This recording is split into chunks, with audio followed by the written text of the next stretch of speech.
I feel like I knew things existed all my life that I couldn't explain and nobody else seemed to get it. And now it's just such an exciting time to be alive, to hear so many people talking about it. It's just, oh, it just lights me up. I just love it. Welcome to Exploring the Edges. Let's get into it. Let's do it, Christy. Let's do it. Let's jump into It's like, because you know what? Maybe the weirdest shit needs to live in the bonuses, just so people know that like now we're gonna talk about some weird shit. And if you want to listen, you can listen. This is the first intro for the first bonus. Let's do it. Yeah, I don't know. maybe. What do you got, Okay. Christy? Let's hear it. Well, let's just go then. All right. Drop it. Okay.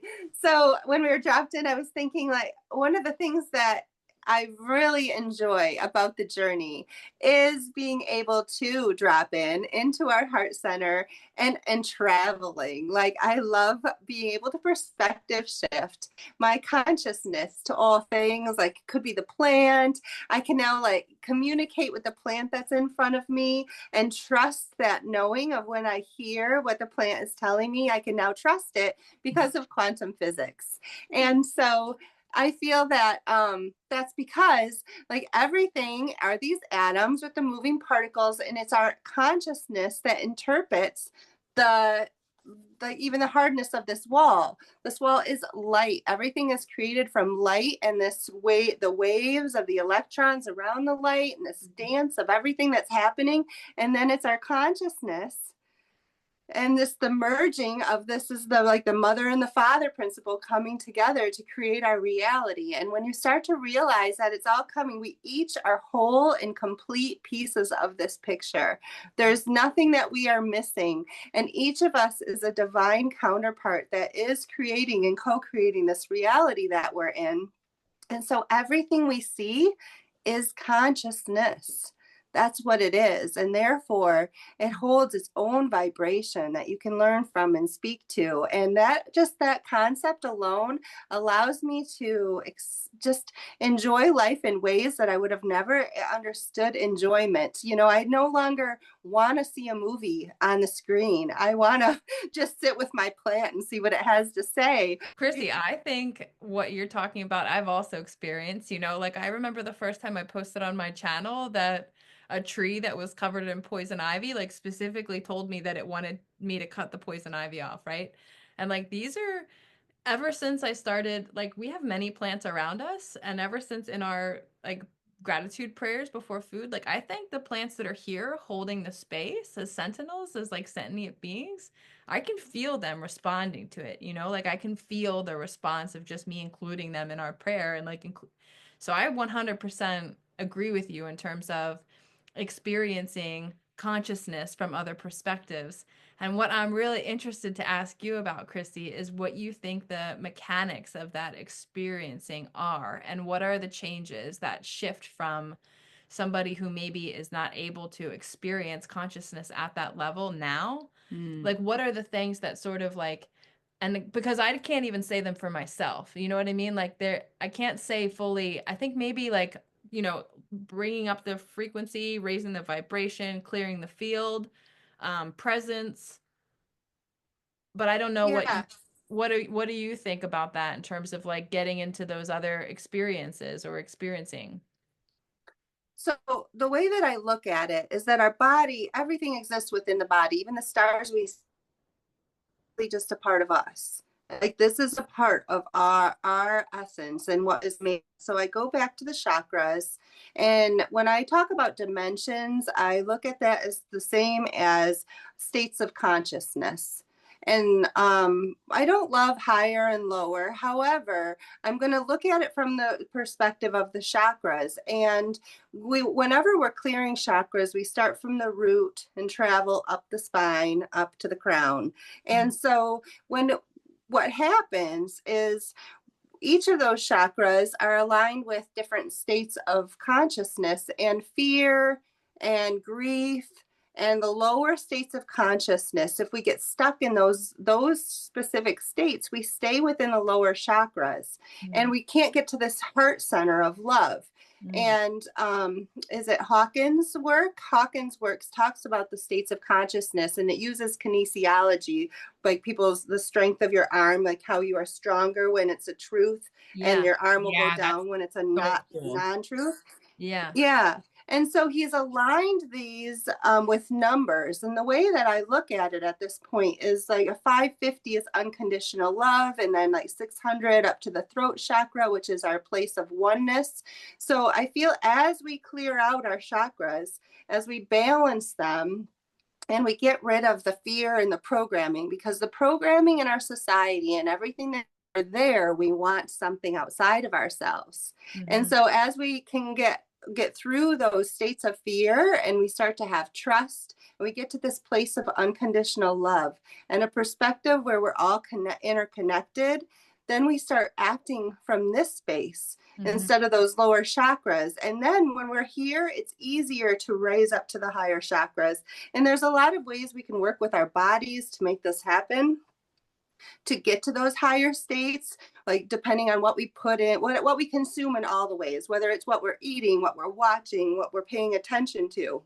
Mm-hmm. And so, how I think we can get to those states is to get up here to the heart center again, and Yeah. then bring in that spirit energy from the earth, the mother, the spirit from the base, bringing in the consciousness of the light consciousness father is how I kind of look at the father mother principles, and Right. then coming together to create this space, the yin Yeah. yang space, where that atom forms, and that's where our biofield comes in, that embodies all of it, and it's like nesting dolls. And so we can go within our heart space, and it's like a wormhole to all the other places in the universe. You can travel outside of your body just by going into your heart. All right. So my question is, because I'm with you, my question is, what is it about coming into that like 550, or these are just different levels of consciousness, as you've said. So coming into this 550, this heart consciousness, and the higher chakras, the higher consciousness levels, is it that then there's like a translation between different consciousness than yours? Is it that your field is big enough to be aware of more? Like, Where's the connection to what's the being able to talk to the mechanic? plants? Well, Yeah. what's the mechanic in Yeah. terms of like, does it create the ability to translate, or does it create the ability to hear, or does Mm. it, like, what's the mechanic that allows you to step into these Okay. other So experiences? we consist of a toroidal field, and in the center of a toroidal field is a 0 point inertia point where energy is moving faster than the speed of light. So you can't see the light in that space. You can see the light around it, but within that space, it's non-destructive force. So it's like it will go like this together, and it'll come together, and it compresses and goes out. Within that compressed space, that is where you can go to other compressed spaces, such as the Earth's compressed space, so that you can travel, like astral travel, basically, is what they call it, to Mhm. different places. So I think it has to do with the way the toroidal field is made up. And then you asked another good question about that. Um, Well, I'm thinking that the way that I sort of, and I do not have the same experiences that you do, but this is something that I've talked to you about before. Like when we come into that 0 point creation energy, when we're in that, like, and I sort of see it like come out as a plane, like I call it that's the called unified the field. inert plane. Yep, there's Yeah, an inert or plane. yeah, the inert plane. But I wouldn't say that when I was walking and heard the tree, like, can you come over here and cut this stuff off of me? I wouldn't say that I was in like that state of, because I've been in this state of consciousness where I'm like, oh yeah, Okay. I have access to everything, because I am Okay, I have it. all the same I thing. You know what remember. I mean? So I just wonder, like, in terms of, yeah, like how do we start to Okay. talk about the mechanics of that translation? Because I wasn't necessarily in that like transcendent state of unified inert field consciousness when I started to realize that, like, yeah, it wasn't a thought, it was something I was experiencing. So within our auric bodies, it's a denser ether that's more plasma like. that we can actually differentiate this space outside, and trees have it, everything has this. And so when you walk through the woods, you'll notice there's like a thickness to the air, right? It's like not air even, it just feels thicker because all of those plants have their own toroidal field. And that's why back in like the late 1800s, they would take forest baths. Yeah. They would actually, you'd go to the doctor, they had to prescribe, they would prescribe that. I can't remember if you told me that or if I've been researching forest baths lately. Yeah. But so, yeah, they would actually prescribe that because then it's allowing more of that plasma into your field. And so when you're communing with that plasma, that's what holds the consciousness of these things.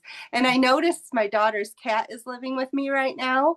And I purposely go walk out in the woods because when I get home, he will cuddle right up over top of my Look up the trees. He does. He like wants to go outside so badly. He feels all that extra plasma in my field. So I think it's the plasma that's communicating. And I also think when we talked earlier about like thought forms such as the things we see as could be like what we call ghosts or extraterrestrials and all of that, they are plasma beings. And it's just outside the spectrum of light. So we can only see a very, very small part of this visible spectrum of light, but there's all of the other light that exists, and it's all right here around us. And that's why we can communicate with people who have passed, or that's why that is possible. I have so many questions. My first question I want to ask about is like, so in terms of plasmic coherence, right? Is that what we're saying? That we've absorbed enough of this medium or translating body into our own fields so that there's like a connection, you know? Like, is it that I kneel in front of the trees, Christy, every day and like share my energy with them, you know, and ask for them to share their energy with me. And so what I'm doing then is like creating a bridge, you know? I totally agree that that's an important piece. And the other thing that you really speak to a lot is clearing out, doing the work of clearing out baggage in your energy field and feeling your emotions all the way through and allowing those emotions to release in order to make more room for these connections that we can connect, whether it's to a tree or to a disembodied being or also the power of your intention, right? Because it is kind of sort of creating the environment around you and creating your reality. My other question, and I think we have enough time to talk about it. We'll try to talk about this one a little bit, and then we'll probably get cut, but it's juicy. So if we feel into this idea that many things exist outside of the observable spectrum of light, and everything is here now, what do you think the components of the intelligent design in terms of humans as a being in this experience only being able to experience this limited spectrum of light? Like what could be the design of that such that we would only be able to observe this small piece? light. Everything is light. Yeah, but why? Proton.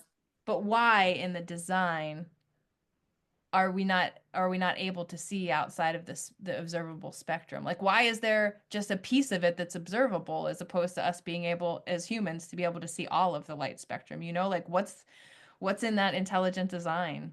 Like, I wonder if it would blow our minds, but if we were like, if we started out with that in the beginning, maybe it wouldn't. I don't know.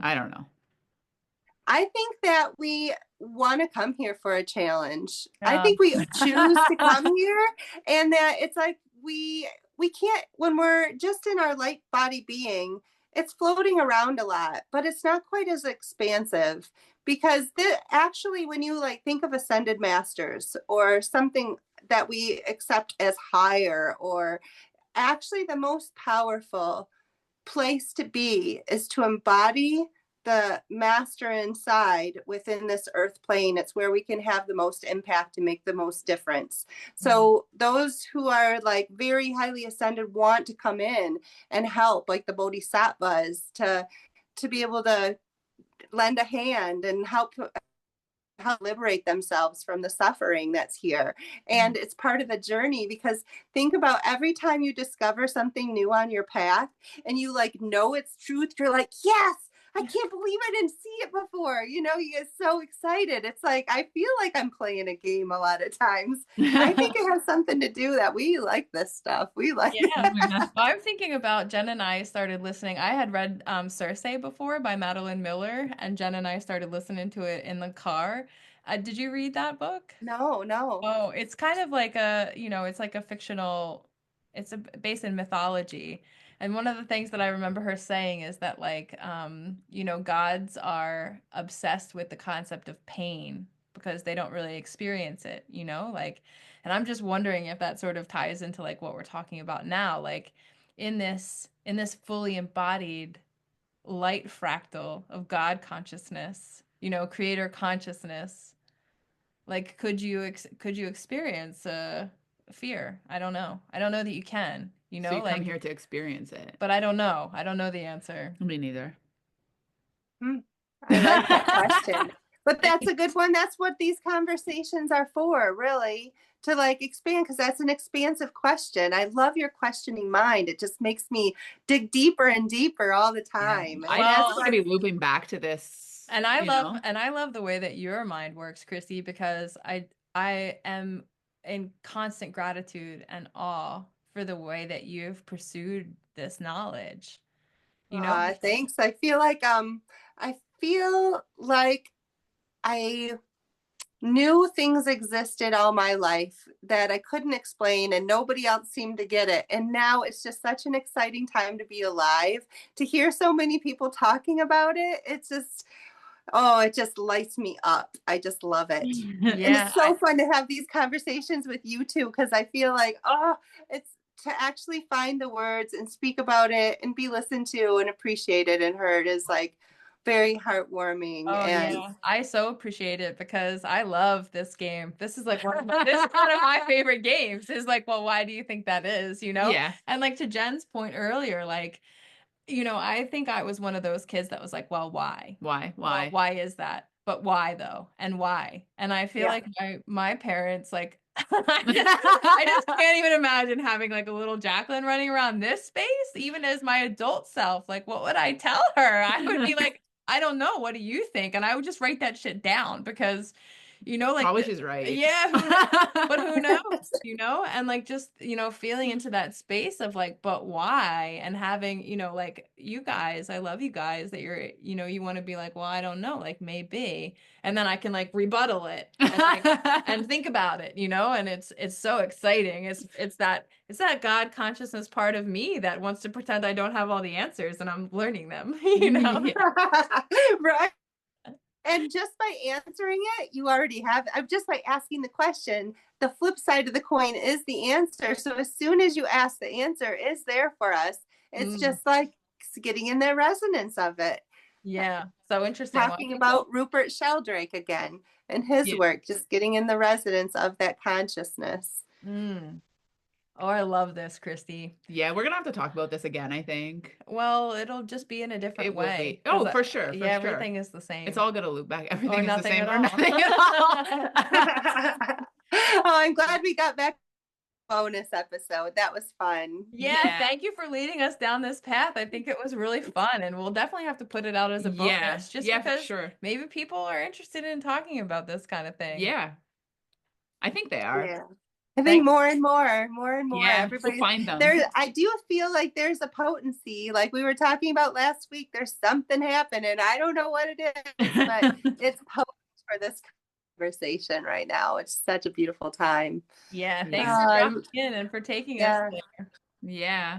I love you guys and all of the people who are here listening. Thanks so much for listening. We appreciate you. Yeah, I hope you enjoyed this wild bonus episode. And we'll talk to you next week. Yeah, talk to you soon.